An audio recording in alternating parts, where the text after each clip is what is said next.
विजेता सिंह के दो कुछ हुआ।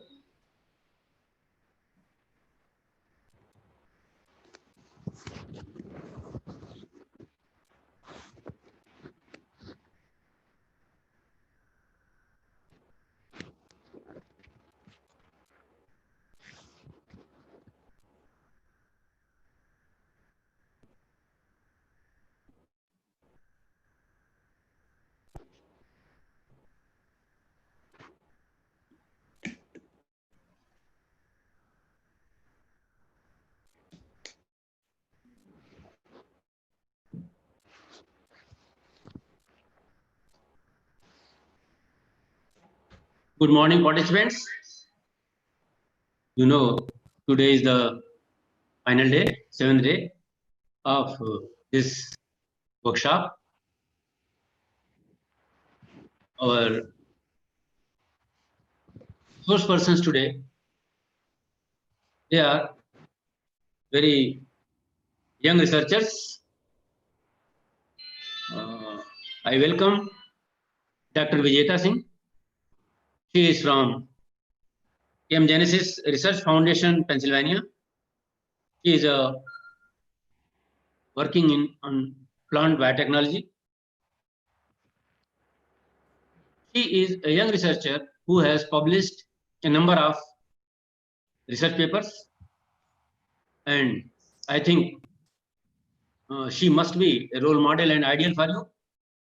She is working in an institution which is absolutely devoted for research.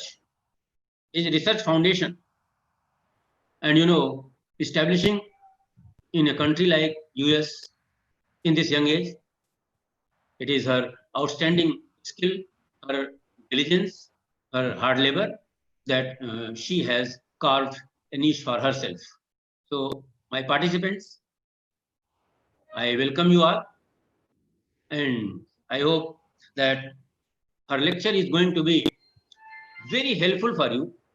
She will tell you, she will give certain guidelines how to write research papers, and this I think most of you are very much interested in. So this lecture, her lecture definitely will be very fruitful for our participants. Madam Kamla Nehru Institute of Physical and Social Sciences, Sultanpur, she warmly welcomes you. You have spared time for us, and I think your guidance will be very helpful for the budding researchers here associated with our college and our university. So I invite Dr. Vijeta Singh ji for her scholarly lecture. Dr. Vijeta Singh ji.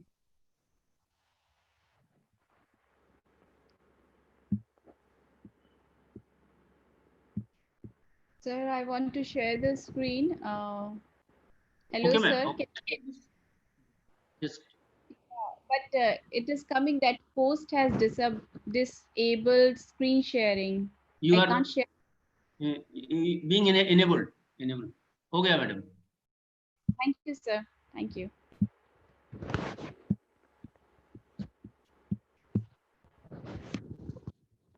Hello, everyone. Myself Vijeta Singh, and today I'm here to help the researchers in any field of study by providing valuable inputs for writing and publishing research paper in high quality journal. So starting from your field of interest, I'll tackle one of the main questions a scholar has to ask him or herself: how to publish. First of all, I'll introduce you to the academic world and why it's important to publish your work. Secondly, I'll help you understand how to define the importance of your research, in what sense your research is creative and innovative in your field. Next, I'll focus on the research article itself and answer those questions about how to construct an article. What are the rules concerning the abstract and the bibliography? Finally, you have your outline. You know what you write, but then what? Is it enough to just know what and how to write? Not quite. In the final section, I'll address those critical factors.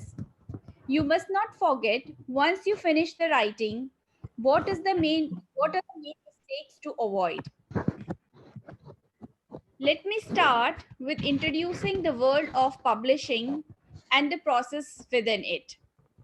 Well, the first step in is understanding the entire process is to better understand academia and how publishing is very critical component for a researcher.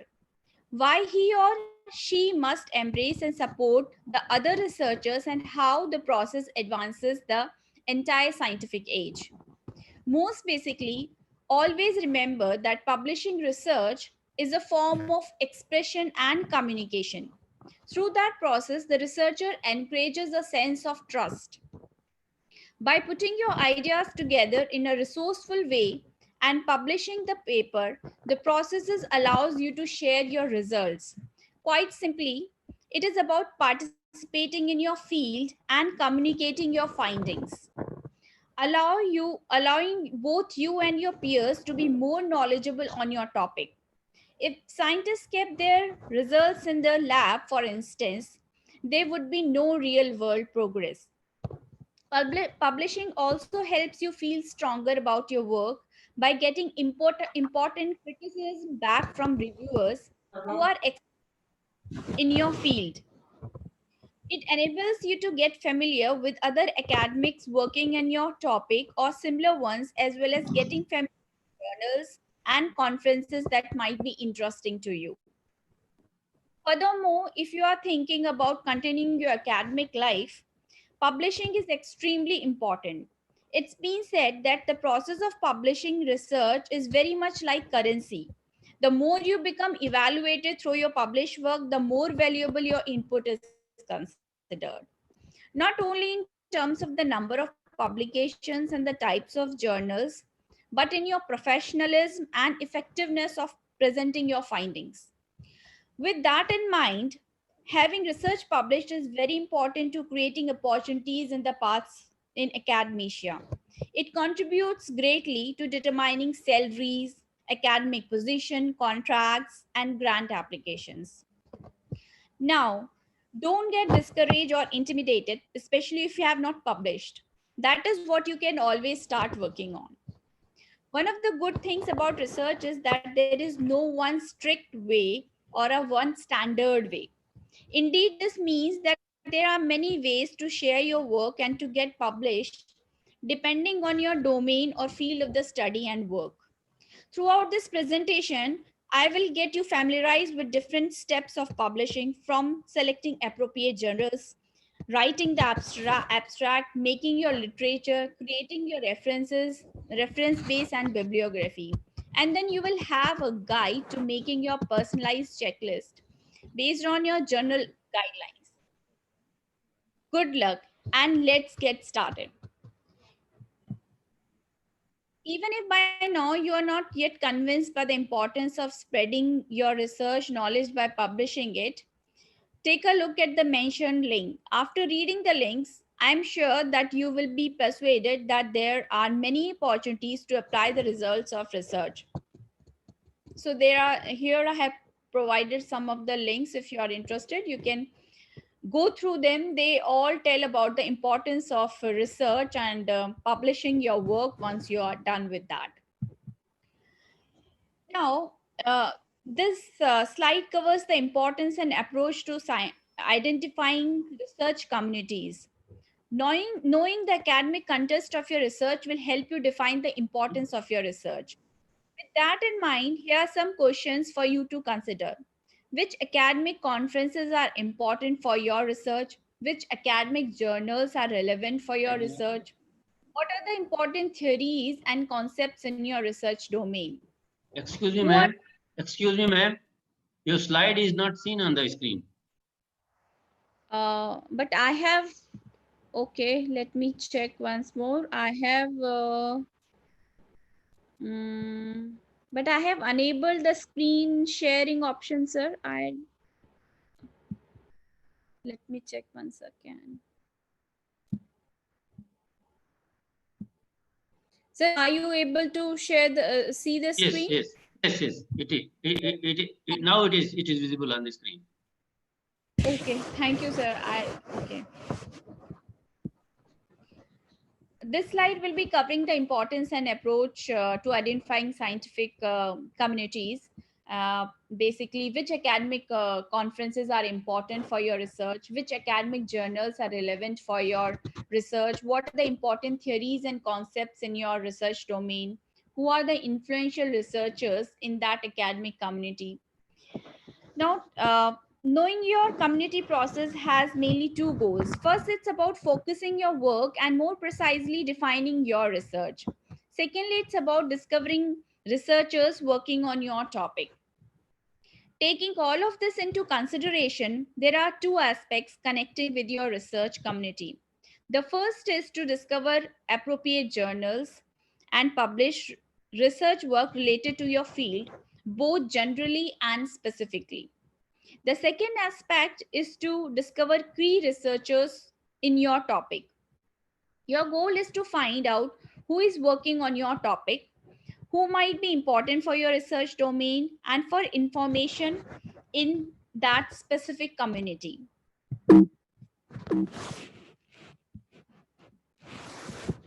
Now we are going to talk about how academic journals work.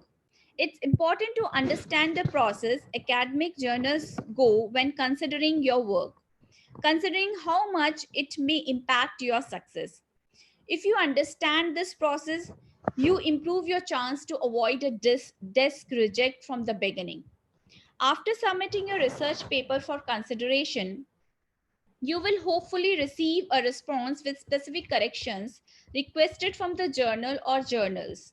What's contained in these responses will depend on two primary things. First is the editor in chief, and the second, the reviewers who are asked to review your paper. Therefore, when submitting a paper to a journal, you really have to tailor it for the specific academic journal who is receiving it. This is a very important criteria. Primarily, you will do this to ensure that each feature the editors are looking for is included in your research article. To better understand how to make sure you target every important point, let's take a look at what happens when you submit an article. When you submit a research paper to a journal, it will be directed to the chief editor's desk, where it most likely will go in one of the two directions. First, the editor in chief can do what's called direct reject on the paper right away. Basically, that means the editor in chief decides right away that the paper is not sufficient or appropriate for his or her journal. If that happens, you are back to square one. You have to find another journal to submit the paper to or extensively modify this version if you want to resubmit it. The second option is that the editor in chief will send this paper to one of his or her editors for the review. The editor selected will usually be the one with the most links or experience in the academic field in which you have positioned your paper. Why? Because this editor will be the most competent in asking his or her peers to blind review the paper. Keep in mind that since the editor is the one in charge of finding reviewers, it is very important to learn very much about his or her views on your academic field as possible. After all, you all belong to the same research community: researcher, editors, reviewers. With this in mind, there are some important things to keep in mind. First, when submitting a paper to a research or academic journal, it's important that you search and consider the editorial board and its composition. This allows you to consider the kind of research the editors are doing and what is their area of expertise. Now we will continue to examine more about the publication process that most academic journals follow. Most importantly, remember that the keyword in the peer review system is peer. What does this mean? When you submit an article to the chief editor of a specific journal, he or she will send it to a team of reviewers. These reviewers are normally experts in your domain. They read a paper trying to improve it and make comments. Once they finish, the final decision is made by the chief editor on how to proceed, taking into account the evaluations of those reviewers. Typically, that means either rejection which is the game over for that journal, or they agree to publish the paper with modifications. Assuming they have agreed to publish the paper with modifications, it's very important for you to take into consideration those reviewers' comments. Remember that one of the objectives of their reviewing your work is to ensure quality and accuracy of the article. Also keep in mind that the specific details of how this process works varies from journal to journal. And notably, there are several discussable points on the system that leads people to develop a new open way of reviewing. We won't go into too much detail at the point, but main elements to keep in mind are anonymity, acceptance ratio, time scale, and accuracy. Excuse me.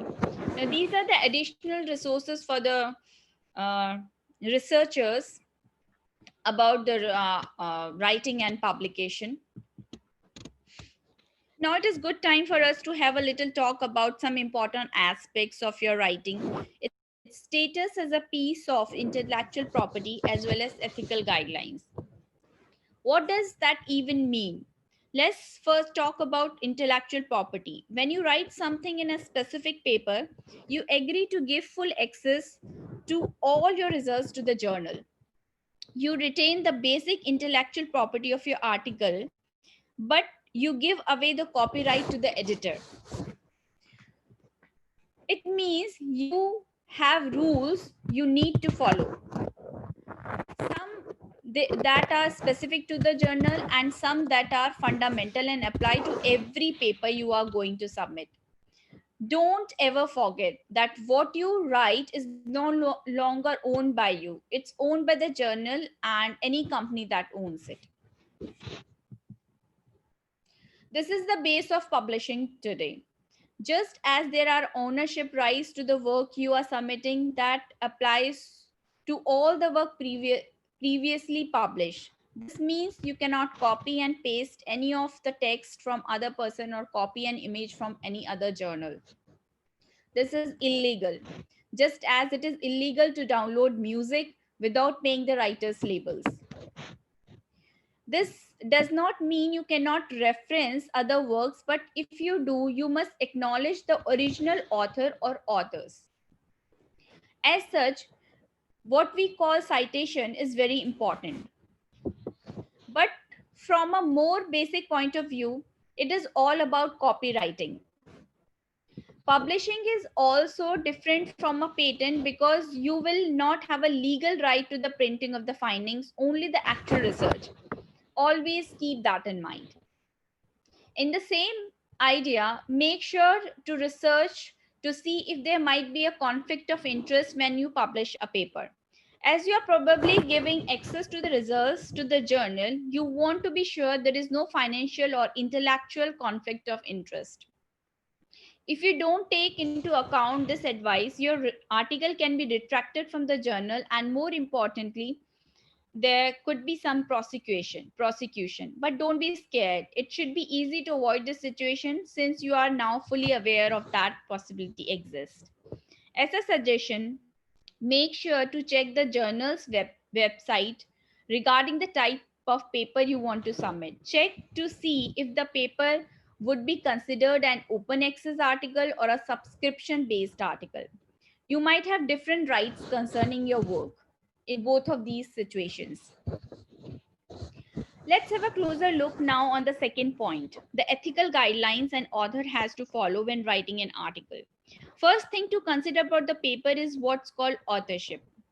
Basically, who is considered an author of an article? There is actually no real definition of the subject, but when looking at the guidelines, you will find that most likely the author will basically be listed as only one person. However, others who might possibly be considered authors because of their roles in the creation of the paper could be a result of their input to the design, the analysis, or actual writing of the study. With this in mind, every person with appropriate input should be included in the author name list of the paper. This is really important as researchers only gain credit if they are on the paper. but be careful not to put everyone, especially anyone who did not take a big part in the study. Usually, the journal will ask you to uh, usually the journal will ask you to who took part in the project and what the work he or she was doing. That will help you guide about this topic. Along with authorship, the next thing to be aware is what, when considering ethical guidelines, is misconducting the paper itself. Here are few examples I have quoted. First one is fraud. Fraud is creating a piece of paper based on fake data or altered data. uh, some of you might be like amazed that even this possibility can exist, but it do exist. And to our surprise, it even exists in the field as critical as related to the medical sciences. There have been incidences where uh, uh, the researchers later on they came to know that even the whole study which was published is based it was fraud. It never took part, it was never conducted, and it was published. That is complete fraud. The second thing is duplicate, submitting the paper to different journals in the same time, or submitting equivalent findings into separate papers, or even publishing the same results in different journals even if are using the different language. Citing, failure to cite the work of others relating to journal. This is also one of the misconduct. And the last one about which we are very familiar about is plagiarism, taking the work of others and publishing it in your name. Be aware that editors have access to tools such as plagiarism.org that can detect if what you have written is a plagiarized. Keep in mind that there are also specific ethic guidelines related to specific fields. If you think about biology, one ethical guideline might be research participant must voluntarily consent to the research participation. But here again, just look closely at the guidelines given by the journal you want to publish in. That's the best way to know what they expect from you. So, as a recap to this section of the presentation, we have described the basics of scientific publishing and why the process is important for you, the elements of scientific communities, how to identify them and make connections to build yours, the elements of presenting your work to journals, and the concept of intellectual property and basic ethical guidelines to consider. Now, here are some of the examples of intellectual property. Now, we are going to start the second part of the presentation on submitting an academic research paper. We have covered some of the background issues in the previous section. In this section, we are going to start digging into the paper itself and how you start preparing yourself for that. In the first section, we are going to discuss three basic questions you will ask yourself when writing an academic paper. The first one, what is my paper about? As you start to consider topics for your paper, you really have to consider the question, is what I want to write about worth it? To help you figure out, you have to put yourself through what we call the so what test. When you are trying to determine if the topic is worth writing about, what are your personal answers to questions like what will be the contribution of the paper to the field I'm interested in? If I write this paper, how will it change the way academics in my field? What can I bring to the table that hasn't been said before in those terms? And to help you find those answers, you need to make sure and build your own knowledge base with a solid review of current literature. It's vital to know what your contribution may be to your field of interest. So, after you have an idea what your paper might be about, next comes question to how to ensure that my presentation is of interest to others in my field. Just like in the first question, when you ask yourself, so what, this question helps make sure you are passing the so what test for others. This part of writing a paper is as scientific as it is political. Be sure the vocabulary you use and the frame of your proposition is kind with the way of the reviewer understands the issues you are raising. To ensure that identify colleagues and members of your network that can help you position the paper in the terms you have chosen. As we previously talked about this, in another time when your research community comes into play and why it's important to develop one. Finally, the third question you have to ask yourself is, what kind of paper do you want to write? Academic papers can have different goals, and the design of your paper will be different depending on your goal is a theoretical one or empirical one. As the contributions and the names of these papers are different, so will be the setting of the methodologies and resource questions. Your final product will be impacted by the orientation. The research question is the main question raised in your paper and the one you bring elements to and answer to. For now, remember that the three questions we have just discussed have to be kept in mind when you are building your research question and going through that literature review. They ensure that what you write is still coherent and in line with what you set out to do. To recap, those three questions are: what does my paper about? How do I ensure that my paper presentation passes? So, what tests for others and what kind of paper do I want to write? As you go through all of this process, don't forget the goal you are pursuing in developing your paper is twofold. First, you are aiming to build coherent reasoning through the paper. Second, you have to position your paper so that it's accepted by the community of researchers you have chosen to address. So, to conclude, you have to understand your field. You have to know what you can contribute to this field, and you have to know how to communicate your contribution to the academic community. To get you started on that, as I have mentioned briefly a few minutes ago, the next section is going to go more deeply into how to build your own review of literature in your field and your specific domain of study. First, we have to know the objectives of what we call the literature review, especially in academic papers.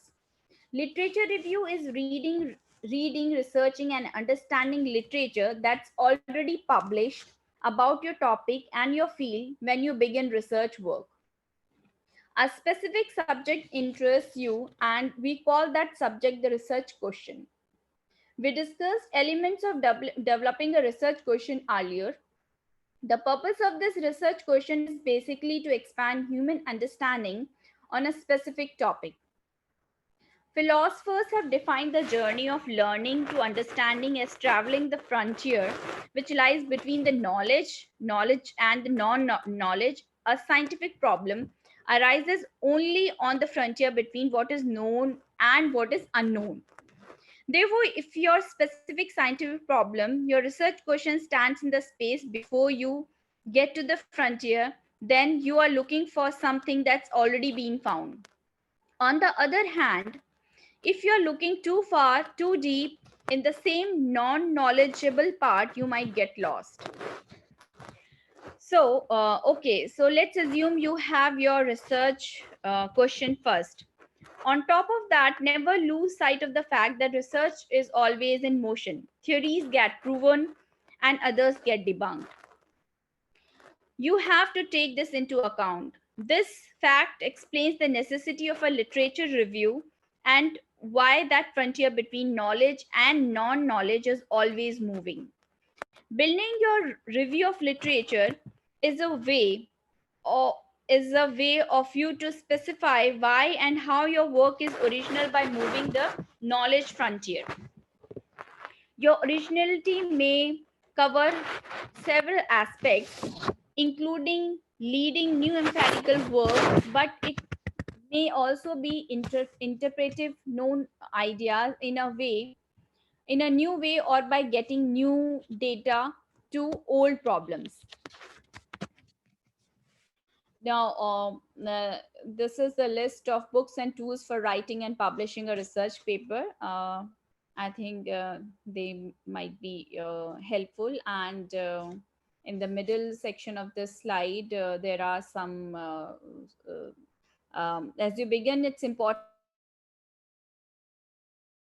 to understand that there are some generic building blocks you will find in almost every paper. Those are title, abstract, introduction, literature review, methodology, results discussion, and conclusion. Starting at the beginning, let's remember that there's a title and it's an important element as the first very introduction to your paper. Strive to keep it very simple, clear, short, displaying all the key concepts straight to the point and yet powerful. Following the title, most times there is an abstract which synthesizes the main points of the paper.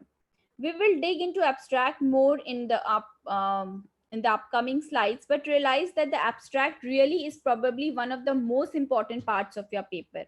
It shows what you achieved. Think of it as the showcase of your paper when it's read.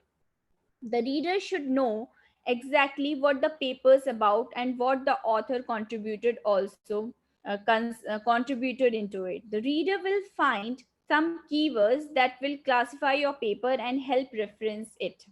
Make sure to think hard about the right strategy keywords to include after the title and the abstract. Actual paper begins with an introduction, which should find a balance between saying everything and keeping some mystery about your research that can be a difficult task. The most important point here is to remember that your goal is to identify fast and clearly the research question. It's also very helpful to finish your introduction with a clear outline paragraph. In this paragraph, you will describe exactly what you do in each section of the paper to help accomplish that. The paragraph often begins with the phrase, and paper is structured as follows. The next section of the paper usually deals with your literature review. This part is not to be exhaustive, explaining every detail of your review of literature. Instead, your goal is to present just what's needed to get to the research question. You have to show the limits of previous research to justify the necessity of your own work. Remember, we discussed the frontier and the gap in section earlier. That's what we are dealing with here. If you are preparing an empirical paper, the next element might include a methodology section where you basically explain your research design, explaining perhaps whether you are in chemistry management, sociology, etc. Depending on your discipline and the specific journal you are preparing, your paper for this methodology section could also be located at the end of your paper or even in the appendix. So it's very important to know the rules. Keep in mind that this methodology section is where you justify how you proceed with your research. You'll explain why the research is relevant, also why it has to be conducted in a specific way that you have conducted, and so on. In some journals, you might be required to be very thorough in some, and in others maybe less. So for instance, if you are doing a case study, you will want to justify why a single case or a multiple case is best, why the field you chose is significant, and how you will derive general principles from it. You have to convince the reader that your measures are valid and reliable, that your methodology was rigorous, that is to say scientific. You will also need to explain how you conducted your data analysis. In other words, you are explaining when and how you use the data. You should aim to be simple and clear as possible about your methodology. Once you have worked through explaining your methodology, you then include the results. result section where you present your findings. Even if you are presenting a theoretical paper, you need to explain your analysis, what you bring to the table. The core of your paper, once you have presented your results, you will then justify how your work contributes to the literature you have referenced before in the literature review and a section usually called the discussion. This block of your paper is also extremely important. Basically, this is where you prove the relevance of your work in a few words in the discussion section. You remind the reader of the research question when you summarize the analysis, the results, the findings, and you explain how you are contributing and building up upon the previous literature. You are justifying in what sense you are bringing something new that sheds new light to the previous literature. As a reader grows through your paper, he or she may ask, what are the author's contributions? Sometimes these contributions have implications on research or on practice. Then you should make that explicitly clear. Finally, the last element of your paper is conclusion. What forms the conclusion takes can differ a lot depending on the journal and your specific discipline. Sometimes the conclusion is where you show the limits of your paper or your work and how you are planning to address them in the future research. Sometimes it's just a short summary of your research question and all contributions. It really depends. In any case, the conclusion should be concise and powerful in case it's the only thing people read. Like several other pieces, we will get back to the point in an upcoming slide. The end of your paper will reference your bibliography. Also, some journals will want you to list all the table figures, graphs after the text or even in a separate file. So remember to read the journal's guidelines carefully and make sure you are familiar with what your specific journal expects. As we have mentioned in several times before, the last thing to be included at the end of your paper or any appendix certificate of a copy editing and those sort of items. Don't wait until the very last minute to write your paper, but let's be serious and talk about the real helpful pieces of advice. First of all, and it's a little paradoxical about while you can rough out only drafts through the paper, while it's understandable that as a researcher you will most likely put the majority of your efforts and energy into the literature review and methodology, the results and your contributions. Unfortunately, those other pieces of the introduction and conclusion, the abstracts, are often what most people read first and then reread again, or even worse, they may be the only thing that they will actually read. With that in mind, it's vital you go back to them after the body of the paper is finished, after you finally understand the core now of the paper writing. Here I have included some of the important tips for writing.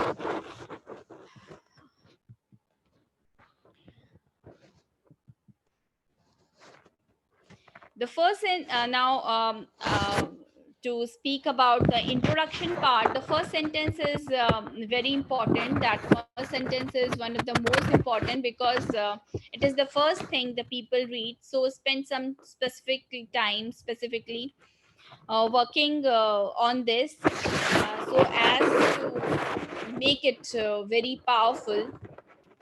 And to understand the structure of your paper, I have created this outline, or I called it as a framework, that MRCI framework. M for motivation. What is the motivation behind your specific topic?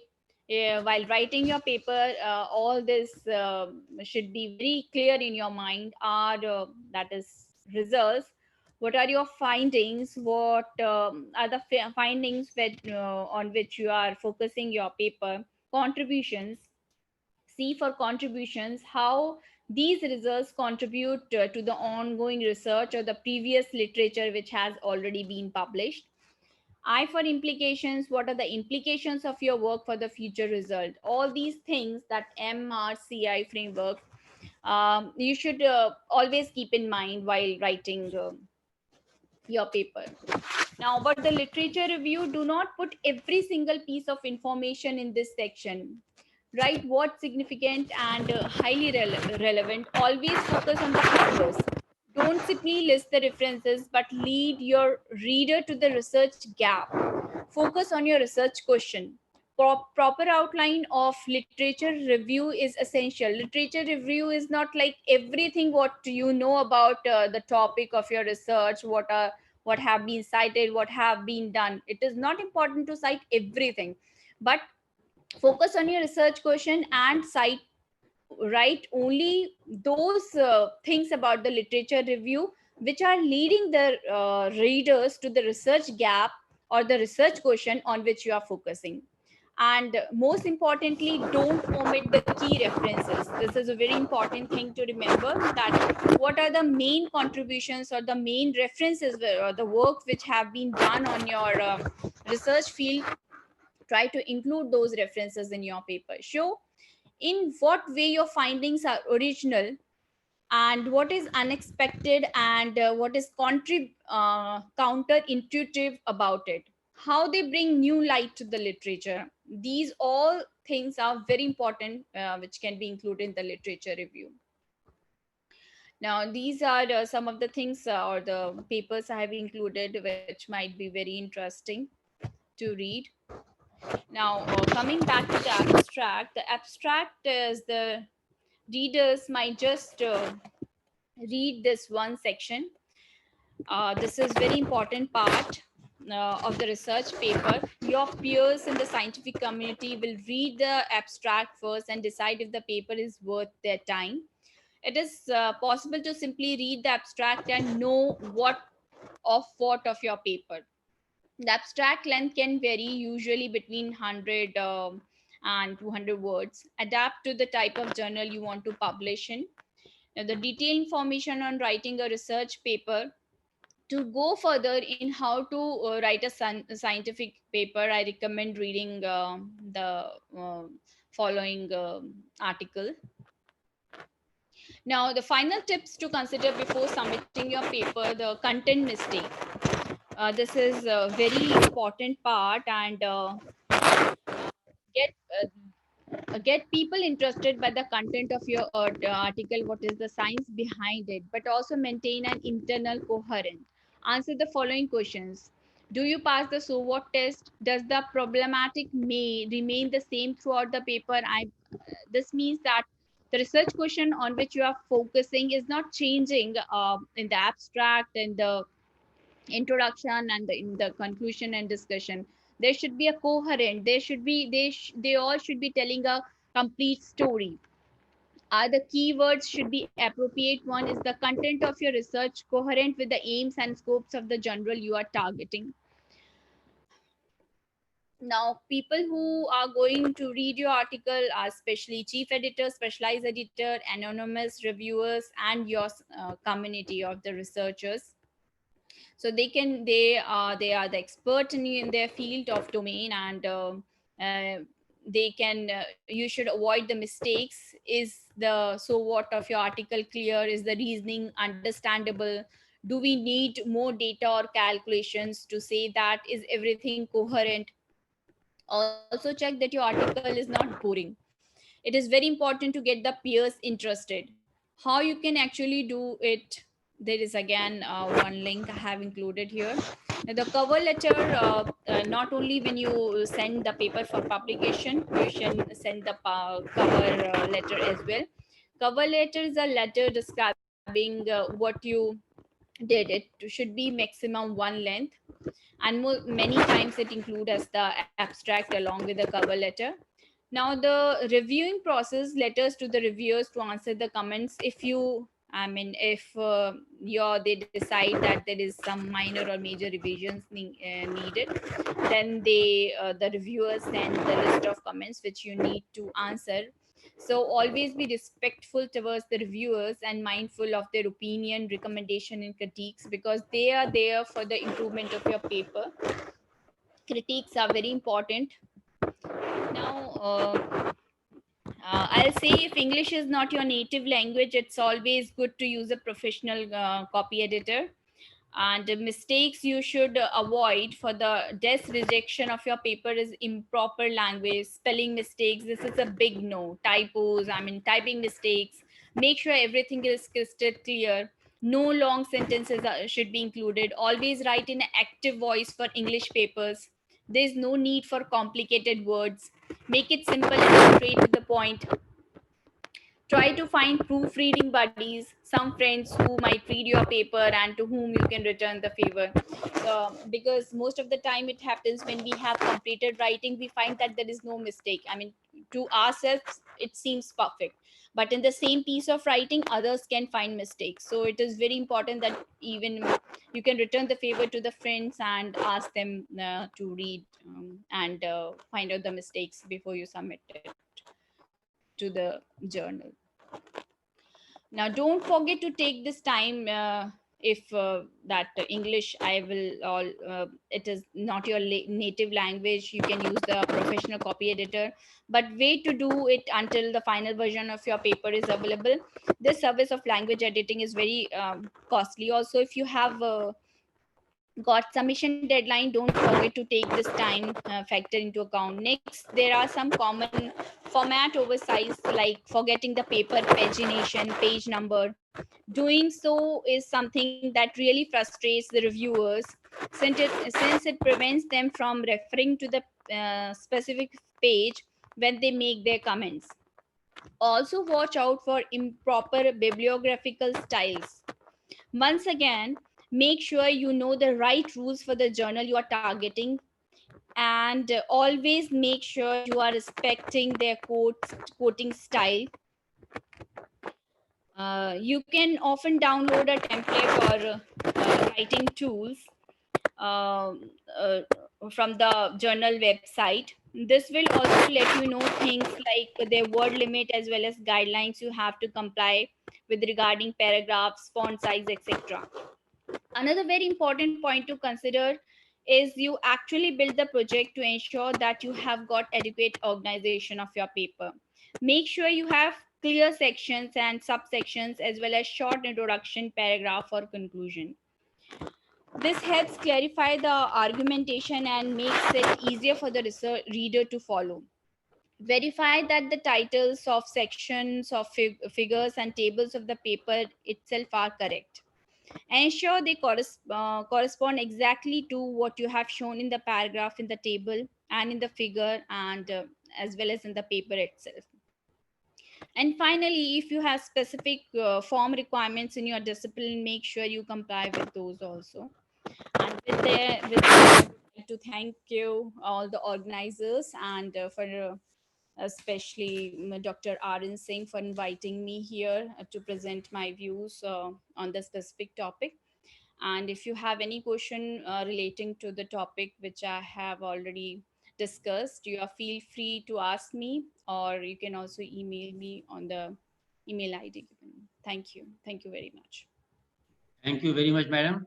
I think this was a major problem before our researchers, that how to write a research paper, and so thoroughly, right from A to Z. I think no dimension of research paper writing you have left. And if the researchers, if they have would have listened you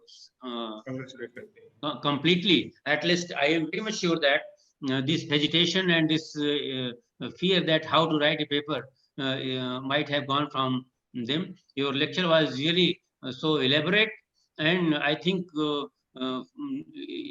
you have done it very clearly, and it must be very helpful for the researchers. Here is one question, ma'am, that is from Yes, sir. Samreen. Yes. Can we share authors' references in our research paper in the original form?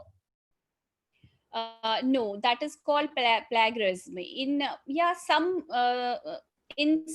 for example, if there are some particular definition or there are different examples where you can share, and otherwise no, you cannot share like as it is written. For example, if I have written my views presenting something, you cannot exactly quote those lines and give my name in reference. That is a big no. But there are certain definitions which appear in the paper exactly.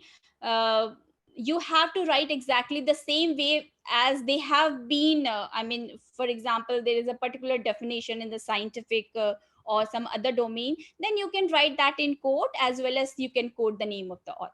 That you can do, but not exactly quoting the same lines from one paper and writing in your paper and citing it the author's name. That is not done. That is called plagiarism.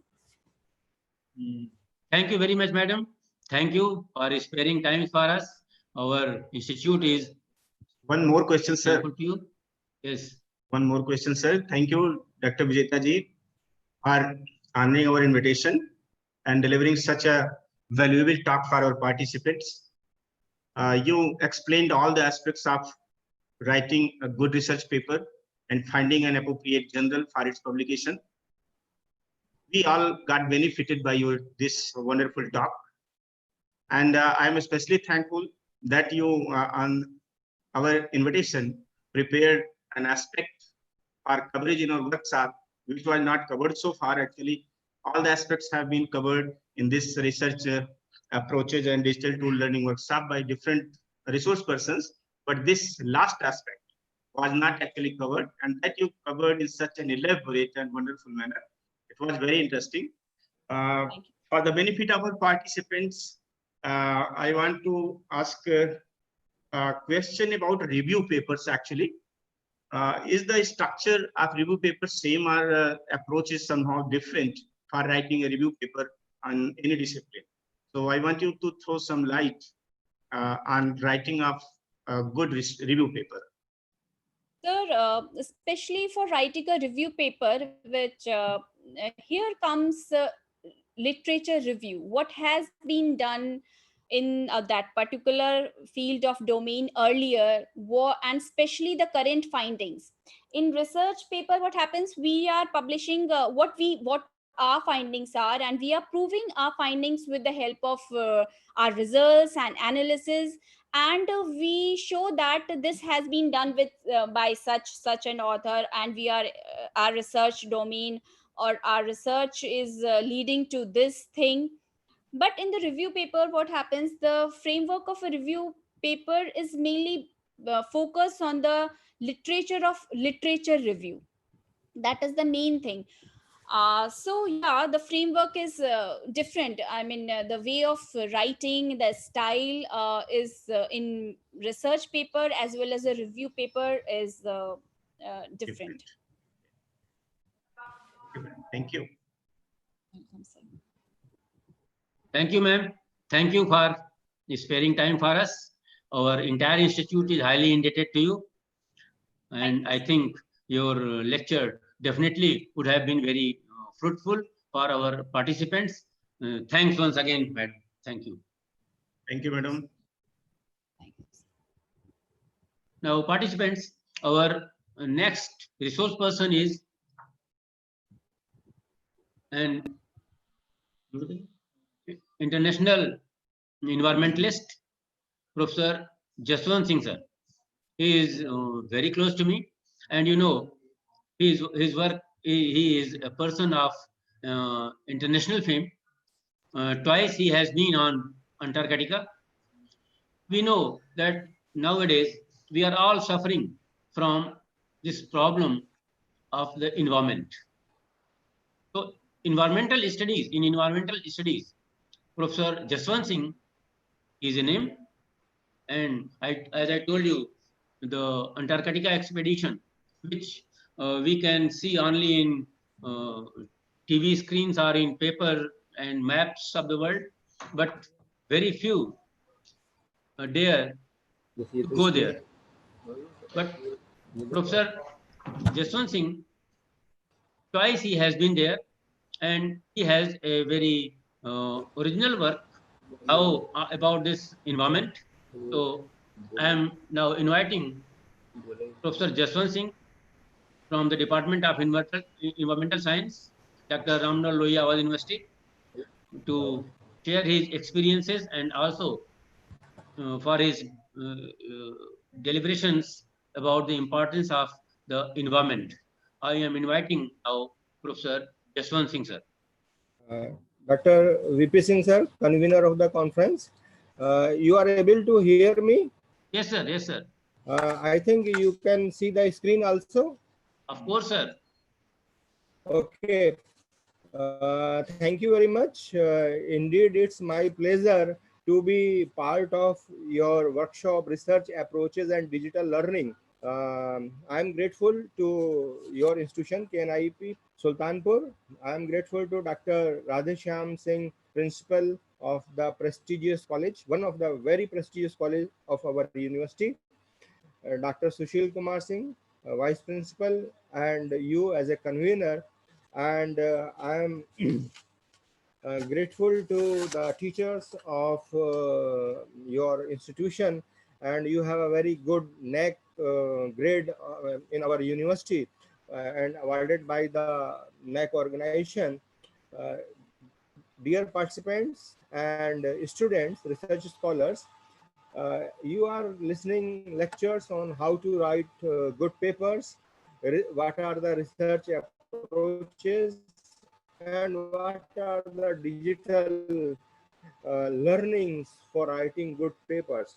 My paper is little bit, my presentation is little bit different from what you have already heard from the learned scientists and presenters or invited speakers. Uh, the ultimate aim, what is the aim of writing your good papers? So your aim is to do something extraordinary in the field of science. So if you are writing good papers, and good papers writing is a great job, you are getting citations, you are getting wonderful impact factor. So ultimate aim is that your science should be to the level that your work must be recognized by the scientific community. So my presentation is not how to write good papers, but my presentation is that after writing good papers accepted by the scientific community, what you can do and where you can go. So I will try to take you to such a place where only very few scientists can go after doing all the work throughout their career. As Dr. VP Singh have introduced me very nicely, that I have been to be part of Indian scientific expedition to Antarctica twice. And in the year 2018, I have been to North Pole also. So by this time, I have covered North Pole and South Pole of our Earth. So it is very wonderful experience and very wonderful research that we are doing over there. And Indian scientists are great in that way, that they are not only working in our land or in India, but they are working on such remote places. And now India, as you know, is part of the moon mission and Mars mission also. So this is all the technology. This is all the research approaches. So ultimately, we have to go there, and we have to do a good work, so that people can see that science, with the help of science, you can go to far places and you can do unimaginable science over there. So I will try to take you to this icy continent, and this is the picture which you can see on your screen, that the beautiful earth, and on the bottom of this there is a white patch, and this white patch is known as Antarctica. This is also known as white continent because there is only ice and ice, and this is also known as icy continent also. So it's wonderful place, and you can see from the satellite imageries that the white structure is icy continent. It is a pear-shaped structure. And if you want to go there, there are four ways you can go to this place. One way is from South America, then another is from New Zealand, then from Australia, then from Africa. So Indian scientists, they sorry, they prefer to go from Africa because we have some ties and we have some agreements with them. So we are using this Africa as our way to reach Antarctica. Though from Australia going to Antarctica is very short journey, otherwise it's a very long journey, and it takes about 15 to 20 days to reach this place. This is a map of Antarctica. You can see on your screen that the Antarctica is divided by a huge mountain, and that mountain is known as Trans-Antarctic Mountain. And the Antarctica is divided into two parts. One is East Antarctica and another is West Antarctica.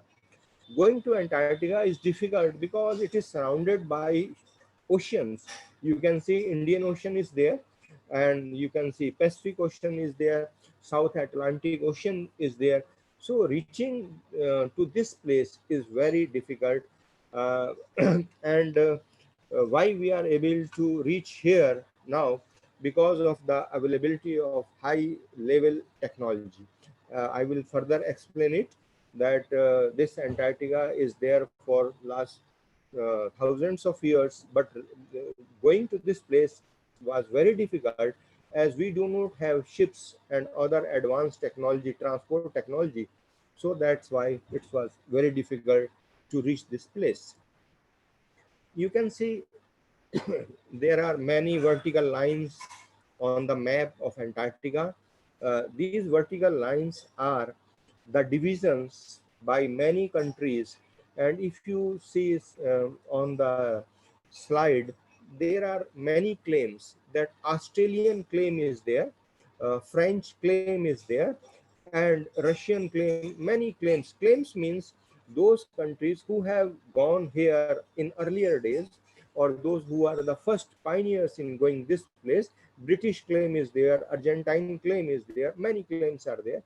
So they have claimed that this part of Antarctica belongs to us. But nowadays, Antarctica is of no country part. It's independent place, and any country can go there only for scientific research, and they do not have to perform any military operations or any other activity. So now, and as per the Antarctica Treaty, these claims who have been done by earlier by many countries, now they are not existing. So it's a free place. Any country can reach there and undertake research over here. There are many special things about Antarctica. Antarctica is a land of many superlatives. Superlative means it is coldest, it is windiest, it is remotest, and it is highest also. It's pure, pristine, and peaceful. You can ask question that, sir, why it is pure, pristine, and peaceful? The very simple answer is because nobody lives here. There is no transportation. There is no industrialization. There exists no industry. So only scientists, they used to go Antarctica, and then after completing their work, they come back. It's spiritual and aesthetic. Means uh, earlier saints and monks, they go to Himalayas for spiritual activity, for aesthetic values. You can also go to Antarctica for spiritual activity, but going is difficult. Demilitarized space, as I already told you, that there is no military operations. There is no military operations. There is no military operations. Though military personnel for providing logistic support, but they do not operate any military operations. It's planetary protection and environmental awareness. If you want to study about the environmental things, this is a very good place. A model in international cooperation and governance. If you want to see how is the international cooperation. So the Antarctica is the best place where you can see the cooperation. Scientific resource base for posterity means there are many resources in Antarctica, but they are buried right now under the ice. Huge amount of water is available in Antarctica, but that's a frozen. As you know that there is a huge pollution and water, there is a scarcity of water also. In India, water is not available in quality as well as in quantity. But not only India is such country, but there are many other countries, Middle East also, that the availability of water is very difficult. But Almighty God has plenty of water, but far from our place where we are living. So we have plenty of mining material as well as water resources in Antarctica. Physical characteristics, the area of Antarctica is huge. When I was a student, I was thinking that this is a very small place, maybe just like Sultanpur or Faizabad, but the area is huge. It's 2.5 times bigger than India. If you see in kilometers, it is 14 into 10 to the power 6 square kilometer. It's pulsating continent. Pulsating means just like your heart, sometime it's contract and then it's expand. Contracts during the summer period and expands during the winter because whole ocean is converted into ice. The lowest temperature which is recorded here is minus 89 degrees centigrade, and pressure is highly variable. Another important difficulty in Antarctica, there is very huge winds, means the wind speed is very high. It's about 200 kilometer per hour, and at that time, the ice crystals they flow with the wind, and then it is known as blizzards. I will show you some of the pictures over there. And then there are big crevasses. I will show you. Locks, Antarctica locks more than 90% of Earth fresh water, and the average thickness of the ice is about 2.5 kilometer. It's roughly around 2,300 meters, and it is driest continent. Means there is no rainfall. It is driest than the Sahara Desert. Whenever there is precipitation, only it is in the form of snow. So there is no rainfall. The important thing, another important thing is its magnetic and geographic poles. Antarctica is the south pole, and we have magnetic effects also. There are many other things.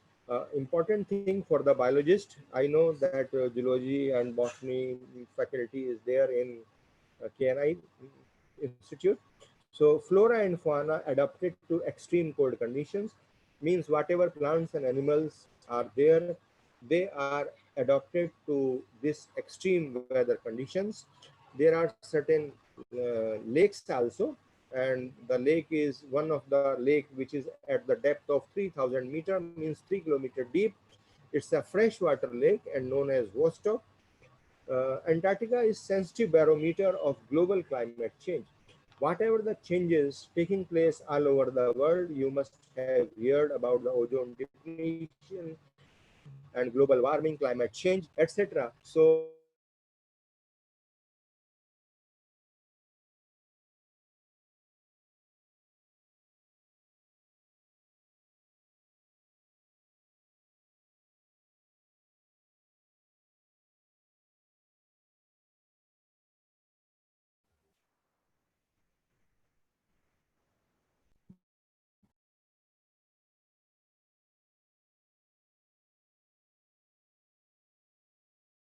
and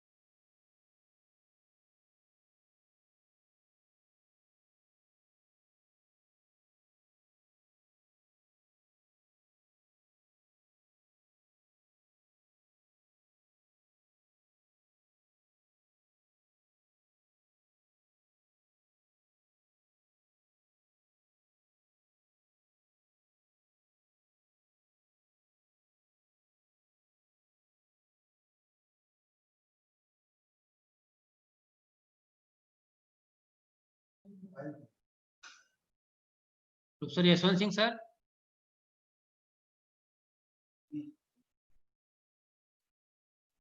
Sir Yashwant Singh, sir, can you listen us? Yes, yes, sir. Your link was broken. Share your slide, sir. Sir, Yashwant Singh, sir. Yes, now I think there was a little bit problem with the internet. I think now you can hear me.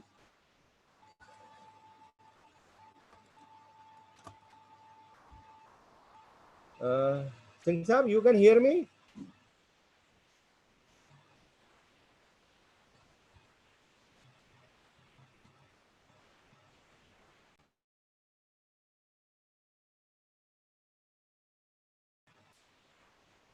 Singh Saab, can you hear me? Very clearly we can hear you, sir, and your slide is also visible to us, sir. You please continue, Okay, sir. okay. Voice is clear. Okay. So, if any faculty member or scientist wants to visit Antarctica for scientific programs, so there are many themes which you can undertake. There are Antarctic ecosystem and environment physiology, creation of Antarctic database, and ice ocean atmosphere system in Antarctica, geological evolution and Gondwana land reconstruction, environmental impact assessment.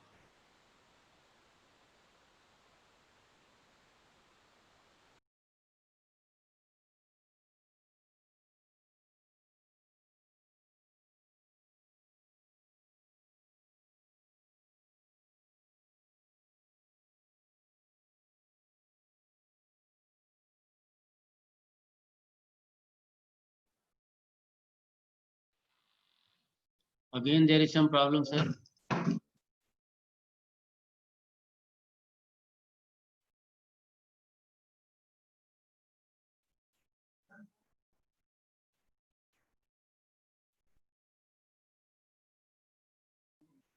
Hmm?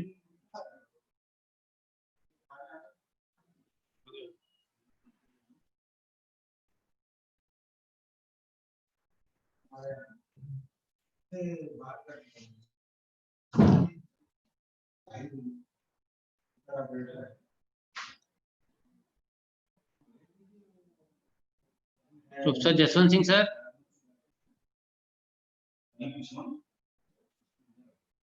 Can you listen us?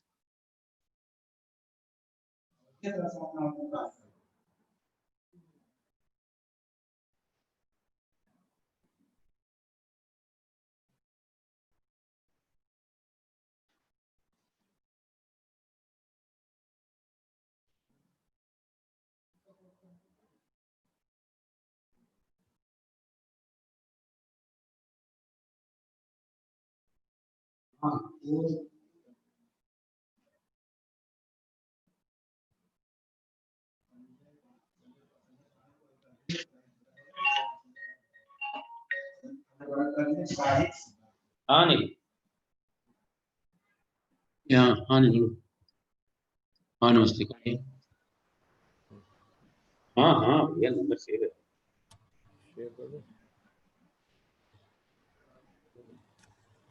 काहे number save? मिल जाएगा कहाँ नहीं मिलेगा अभी वर्षात में थोड़ी देर बाद होते हैं वर्षात में है हाँ, सिंह साहब परमिशन दीजिए। जी सर ये जो डिसेबल्ड किया है आपने, जरा उसको ओके वो करिए। नहीं सर डिसेबल हमने कुछ नहीं किया है इंटरनेट डिसेबल कर रहा है सर स्क्रीन शेयरिंग नहीं हो रही है। अरे सर मैं आपको इनेबल करेंगे डिसेबल करने का मैं सोच ही नहीं सकता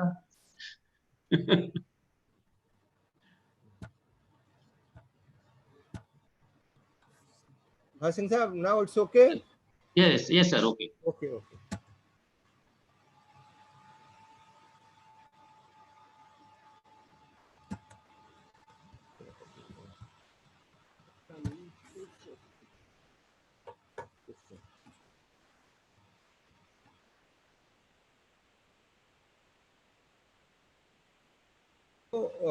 there are various themes, or you can say there are various objectives by which you can submit your projects, and part of this Indian scientific expedition to Antarctica.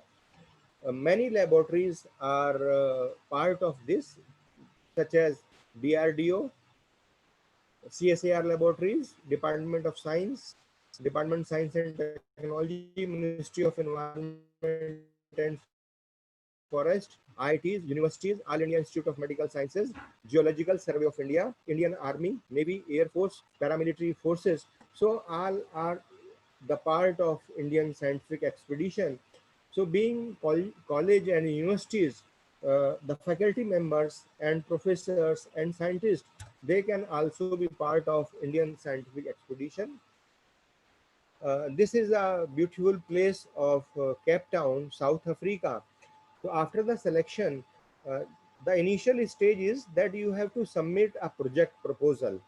So as your workshop is very important for the young researchers and faculty members, now they have developed skills for writing good papers and good research proposals. So after writing research proposal on some of the important aspect of environment or climate or any other thing or human physiology, so they are selected, and after their medical test at All India Institute of Medical Sciences and their physical training by ITBP commandos at Oli near Badrinath. So now finally you are the part of the Indian scientific expedition team member, and now we have reached to South Africa, Cape Town. You can see there is a big huge building. It's our hotel, we are staying here, and in the backside there is a mountain, and this mountain is known as a tabletop mountain because there is no peak on that, and this is a tourist place. There is a historic lighthouse.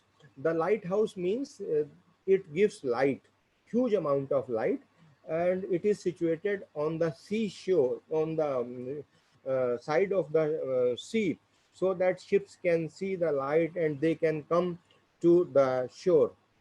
And the old lighthouse is now replaced by a huge, big lighthouse. It is more powerful and it provides more light deeper into the ocean. And this is a picnic place because we were there for some time, and we have time. So we have also visited some of the historical and beautiful places of Cape Town. And now you can see this is a mountain and this mountain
So these are the icebergs.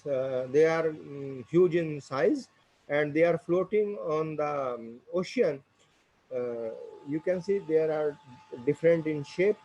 Our ship never tries to go nearer to these icebergs because they are very risky. I think some of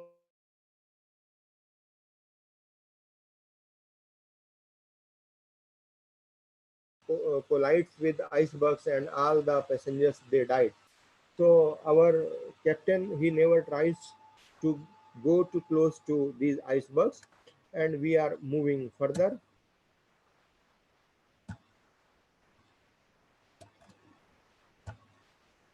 When we reaches close to the Antarctica, these stationary. They are stationary because the temperature of the ocean water is now very low and water is not flowing. Therefore, these icebergs, they remain here for hundreds of years. As there is increase in temperature, they slowly move, and then they comes in the ocean where they are running very fast. You can see that the whole ocean water is converted into the ice, and these are the very big chunks of ice. You can see they are big in size, and they are different shapes also. You can see our ship is moving towards Antarctica, and if you see at the top of the ship, there is a complete white sheet of ice. But as our ship moves further or forward, so the this complete sheets breaks into big pieces of ice. You can see on the back side of the ship that the big chunks of ice are there on the ocean water.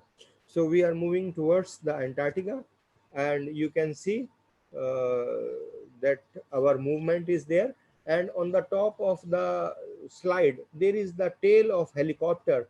So that helicopter and pilot, they gives us direction that where is water is available. So our captain, he tries to move into the water because moving in the water is safe. And if you are moving in the ice, so there is a chances damage of the ship. So we are finding some water, and then we will move towards that water. And now you can see our ship is standing and on the ice, and this, the name of the ship is Emerald Sea. It's a huge advanced ship, and the thickness of the ice is very high. Though this ship is icebreaker category means it can break the ice, but it it it has some limitation also. Big ice cannot be broken by this ship, and our captain, he never take any risk, because we are in such a place where we will not get any help and support. So our captain takes safety, and you can see the size of the ship. This is a crew member. He is standing on the top of the ice of the ocean, and you can see the size of the ship also. If you remember about the Captain James Cook, Captain James Cook, he was the first to enter into the Antarctic Ocean, but he never entered into the Antarctica. He was there in Antarctic Ocean for the 2 years, but he was never entered there. Then he wrote in his diary that going to Antarctica is waste of time and money also. But now today, science and technology have shown you that you can go to not only to Antarctica but any place in this world and out of this world. You can go to Mars, Moon, and in the space to find out the existence of life and conditions over there. So now we have no other option, and our helicopters, they help us in carrying the scientific members as well as our equipments.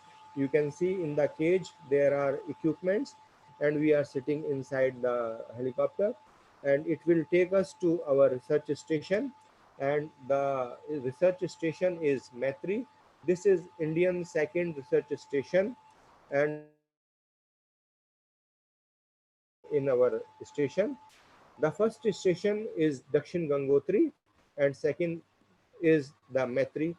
The Dakshin Gangotri is now closed. It is shut down because it is buried under the ice. But this Maitri is built on a mountain, on a icy mountain. And this is the summer period. You can see some patches of ice are there. and the rocks you can also see. And every time we have to remember Almighty God, because we are at such a place, we are far away from our families, and we have isolation, depression, and many other things. But Almighty God is always helpful and blessed us, and we are having always prayer that we have reached Antarctica and we have to go back to our families safely. So please bless us. We have started our work, and my work was on the ozone depletion, the measurement of ozone layer, as well as the ultraviolet radiations which are coming from the sun. So I have started my experiments, and this is about the ultraviolet radiations. Uh, Dear participants and faculty members, I will not go deep into the science and experimentation which I was doing over there. So those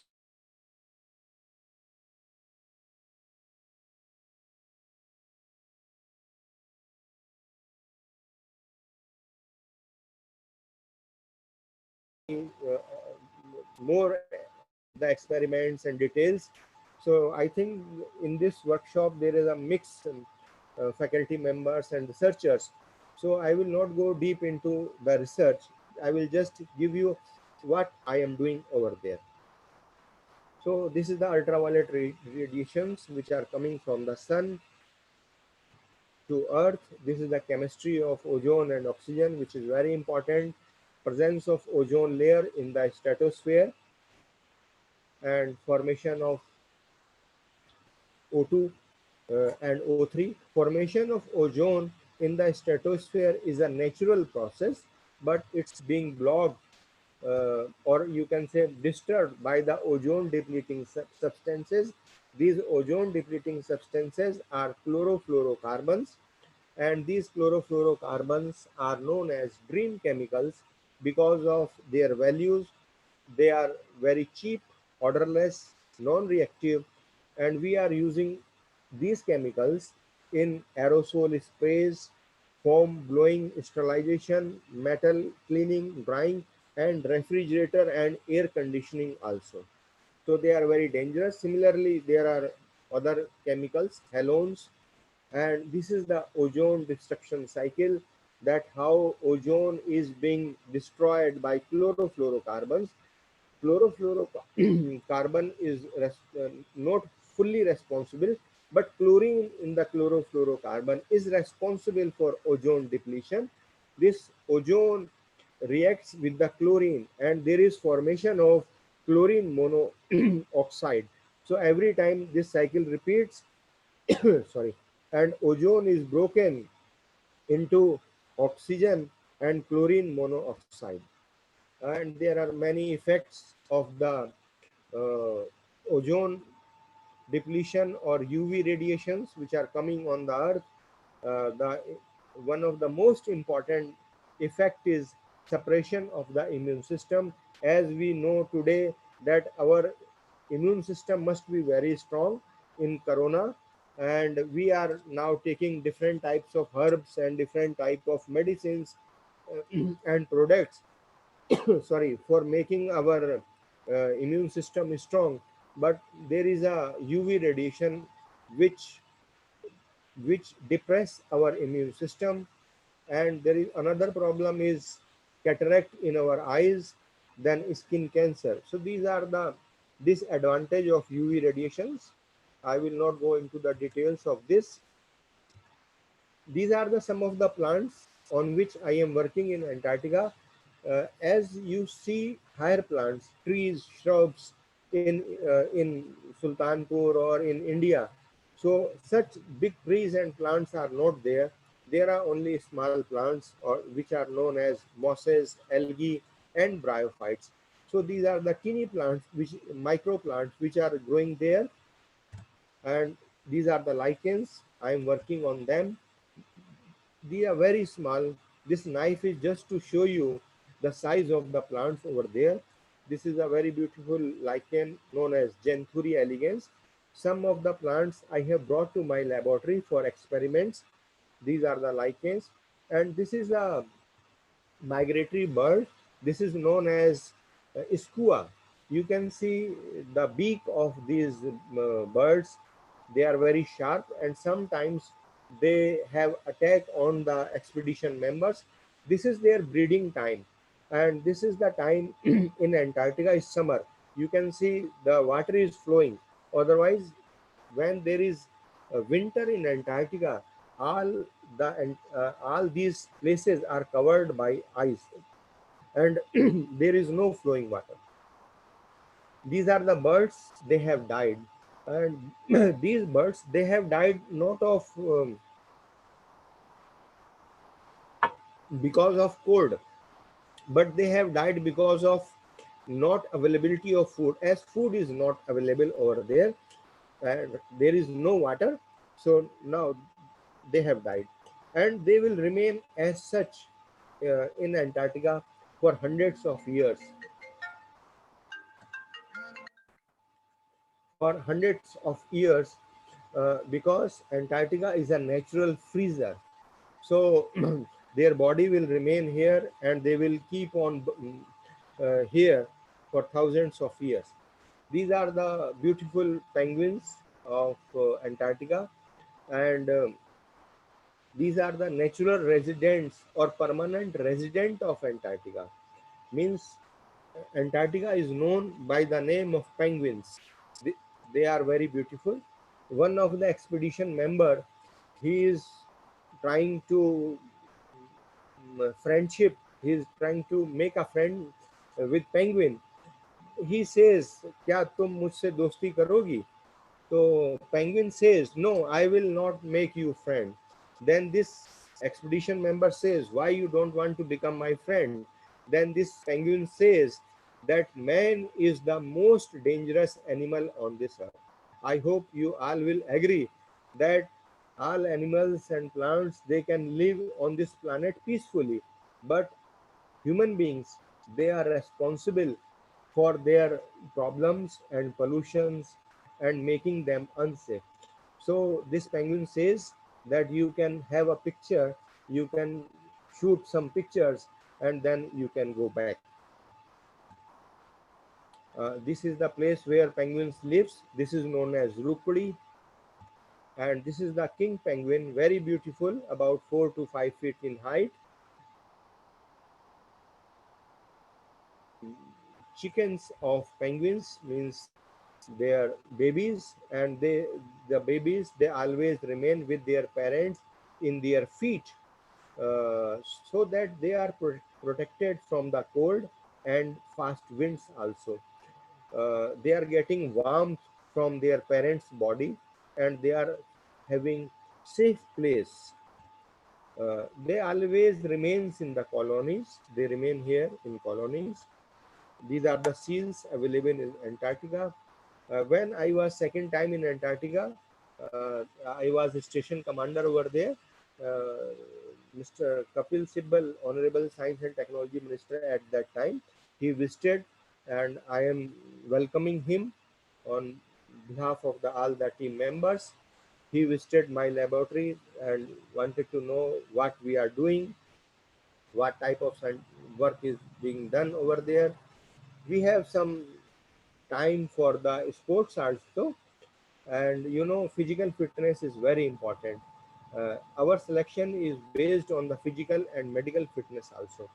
So we cannot go for any outdoor games, so we have some indoor games, and we are always having in our mind that if you have to go to outside fields, we have to do some exercise and always healthy over there. These are the urine points, and you must be thinking that why I am showing you.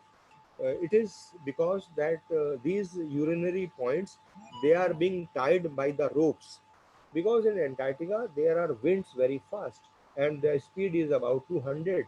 So wind can carry these urinary points anywhere, and Antarctica is very big.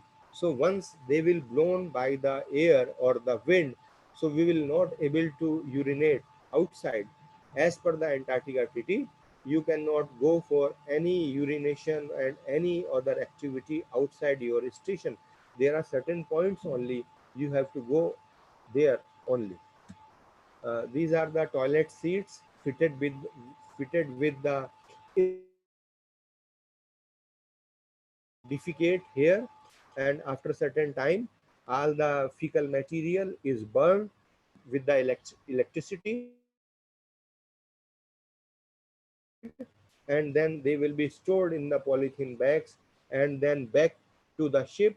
And then in the ocean there are certain points where you can dispose these waste material. So it's a very important day, 26th January over there, and proud moment for all of us. We are having, we are remembering this time when we are in India. So we used to be in our offices, but in this place, it's a very unique experience. As I told you that wind speed is very high, you can see the hard rocks are being broken by chips, small small pieces. You can see there are chips by chips. Rocks are being broken by the winds and cold conditions. These are the drums which we have tied because they can also be blown. These drums are very important for us, for our fuel and for the waste material. We need them. And our huts, they are also being tied by ropes. You can see this is Ananda Devi, our hut, and we have tied with the ropes. As I told you that Antarctica is the driest continent, so there are chances of uh, short circuiting. So there can be fire at any time. So we have a special training of firefighting also. These fire extinguishers are there to put off the fire. Everywhere you can see these fire extinguishers. Now this is the night time in Antarctica, and there is a display of colors. This is known as aurora borealis in the sky. Different colors because of the chemical reactions just over the our station. Different colors. The These are the crevices. Crevices means during the summer some of the ice is melt, and these are the soft places. If you put your feet over them, you can go down inside the uh, deep inside this, and they are very deep inside. Though when you look from the top, they are very small, and one of the crevice is close to our station, and we have entered into that. However, it was very dangerous and very risky, but we entered there just to see what's there. The crystals of ice, they are shining like diamonds. You can see that they are shining, and it is me inside the crevice. They are shining, and it is a huge structure, just like a canal, because water is melt.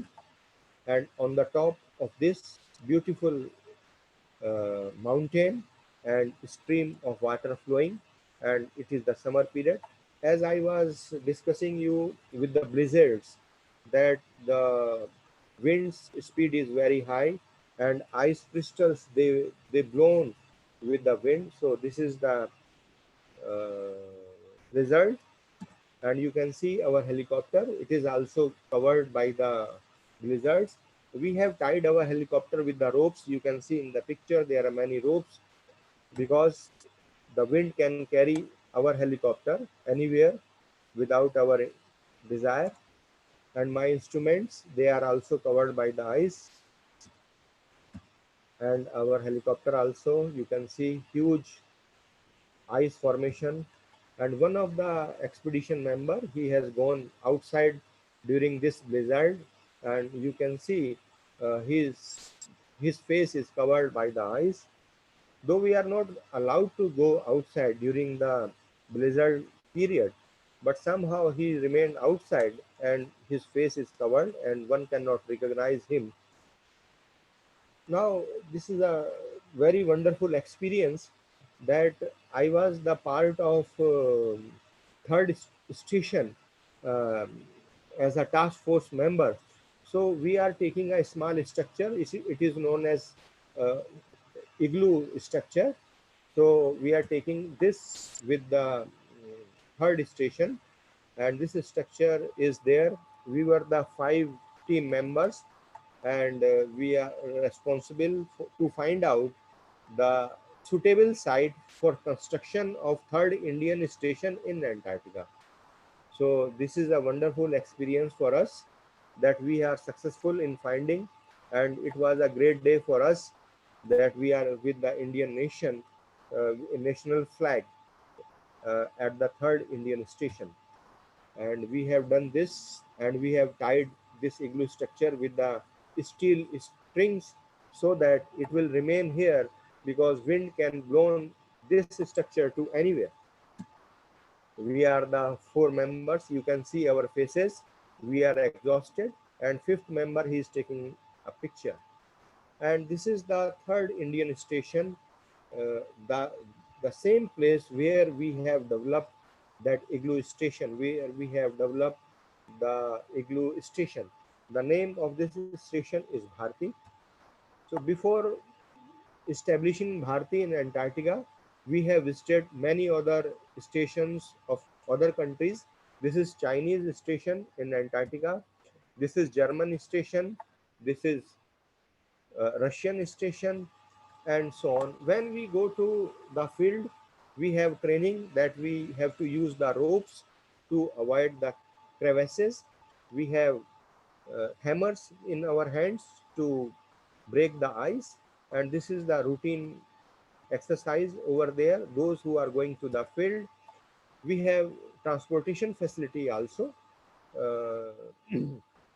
in Antarctica. These vehicles are with us, and they carry food and fuel also.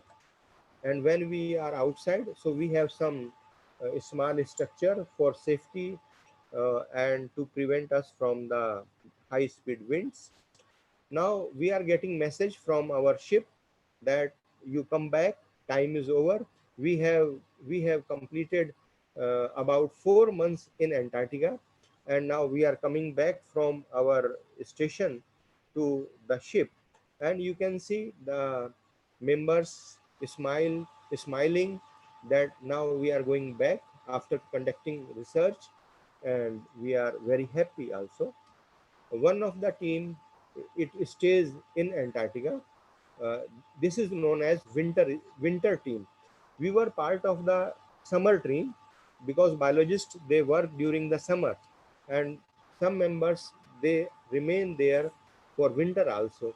So they are giving farewell to us, and now we will coming back, and this team will remain there for next year also. For those who are now participants, means during the last few years, Indian government have provided space this aeroplane, and this is the IL-76, an aircraft, fighter aircraft. It is landing on the ice. So we were going by ship, but now you have the facility of aircraft also. You will save your time. You will reach in Antarctica about 9 hours. We were reaching about 15 days, but this aircraft will carry you to Antarctica in 9 hours. And now you are ready to go to Antarctica. And thank thank you very much. I am grateful to to the principal and authorities of KNI Sultanpur, and a special thanks to Dr. Vijay Pratap, convener and organizing secretary of this workshop. Though I am not directly giving a lecture on research methodology and research approaches, but my intention was that after doing good research, after publishing good papers in journals, so where you can go, so you can go, you can be part of such wonderful places. You can be part of Indian scientific space mission programs. You can be part of extraordinary things, and you do not have to pay anything. All the money will be given by Government of India, and on each member, government is spending about 50 lakhs of rupees. So you can think that after doing hard work during your research tenure, when you are a young research scholar or you are a young faculty member, so you can be a wonderful person, you can be a good scientist, and people will remember you, and you will do a wonderful research work for your society also. So once again, thank you very much for giving me time for sharing my views with you all. Thank you very much. Thank you, Dr. Yashwant Singh Saab. Sir, why are you saying that you have not delivered a lecture on research? Sir, very truly speaking, sir, Antarctica, when the word Antarctica earlier was pronounced in our mind, either penguins or the polar bears. These were the two pictures which naturally have followed. But when nowadays, since I came in your contact, whensoever Antarctica word is pronounced, instantly your image comes into my mind. So you have presented a lesson for the researchers that research is an adventure, it is a thrill, it is how dangerous, it is a pleasure, and also it makes you famous. It brings you eminence. So it is a very practical lesson that you have given to our researchers. It was a motivation for the researchers. Why are you saying that it is not a lecture on research methodology? You have worked and you have inspired the researchers more than the dry preaching on research methodology. Your lecture really was, sir, a thrill, and we all have enjoyed you. And I think I will invite if the participants, if they have any queries, and some questions are there, sir, from you. I am reading the questions. Here is Yes, yes. Welcome, Swati sir. All Singh. the questions. Swati Singh, what is the process to take part in these activities for a geography scholar? Is there any scope for geography scholar? How can we perform research work at such sites where there is a lot to do? This is from Swati Singh. All subjects are part of Indian scientific expedition. So in geography, you can take a geographical survey of Antarctica. There are many places which are still not being surveyed. So you can go there and you can be part of the expedition member. But what you have to do, you have to make a project before you go there. So you can be part of the expedition member. And Hmm. you can be part of the expedition member and you can be Hello, part sir. of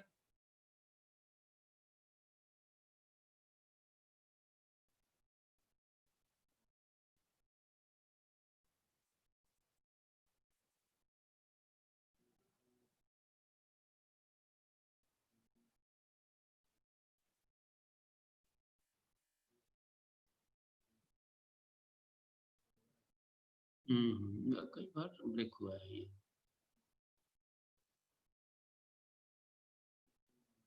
Hello, sir.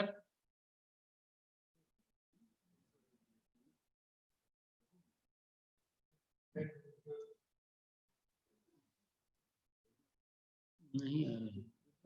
नहीं कुछ है. कर गए. Sorry, participants. All the questions now could not be taken as due to some internet problem. Now, I think this session is over. And one information that I have to tell you, to give you, that our next session starts at 1:30, and in this will be the valedictory session. In this valedictory session, at least 4 participants, they have been selected by the committee, that they have to share their experiences in this session and they have to speak. So, and their names are Mr. Rajiv Yadav, Kumari Jyoti Ratna, Kumari Anita Yadav, and Avantika. So these are the 4 participants who have to share their experiences on this workshop in Chennai. So we will meet you after 1 hour at 1:30. Since then,